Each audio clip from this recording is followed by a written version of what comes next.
Belakangan ini Komisi Pemberantasan Korupsi atau KPK digeruduk kritik pedas karena Ketua KPK Firly Bahuri turut serta menemui Gubernur Papua Lukas NMB di rumah pribadi di Papua. Merespons hal ini KPK menegaskan pihaknya tetap berpegang pada kode etik.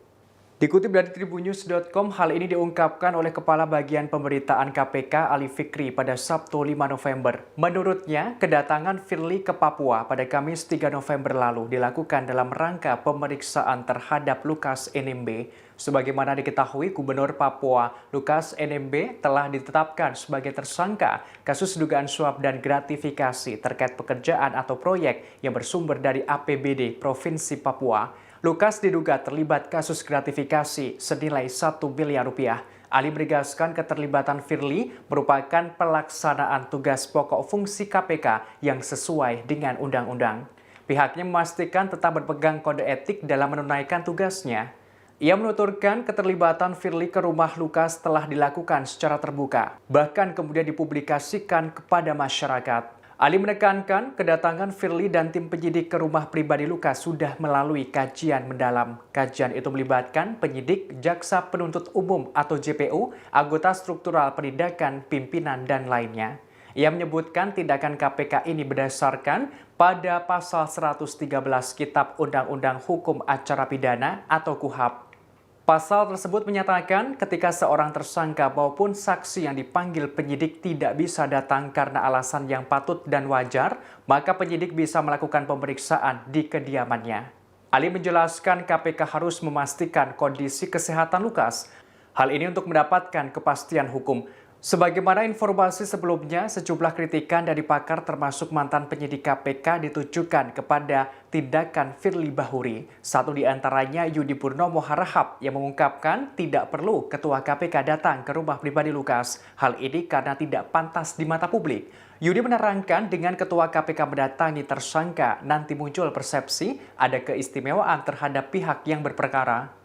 Sementara itu, pakar investigasi sekaligus Ketua Indonesia Memanggil Institut M. Praswat Nugraha menilai hal tersebut sebagai intervensi terhadap penyidik yang sedang bertugas.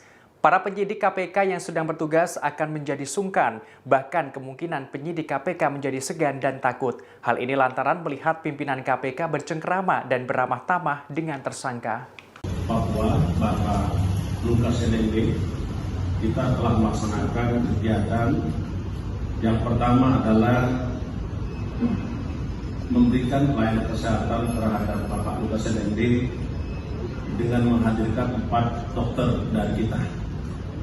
Yang kedua, kami tentu juga menyampaikan terima kasih kepada Bapak Gubernur Papua beserta keluarga, di mana beliau sudah memberikan kesempatan dan menjalankan hak sebagai warga negara yang taat kepada hukum serta menjunjung tinggi semua prosedur hukum yang dijalankan. Tadi beliau sudah memberikan keterangan kepada KPK terkait dengan beberapa hal yang dibutuhkan oleh penyidik KPK. Kalian, nah ini sudah saya buatkan, Bapak bacaan atau saya bacaan? Oh, bacaan. Oke. Komisi Pemberantasan Korupsi untuk Keadilan, berita acara pengecekan atau pemeriksaan kondisi kesehatan pada hari ini.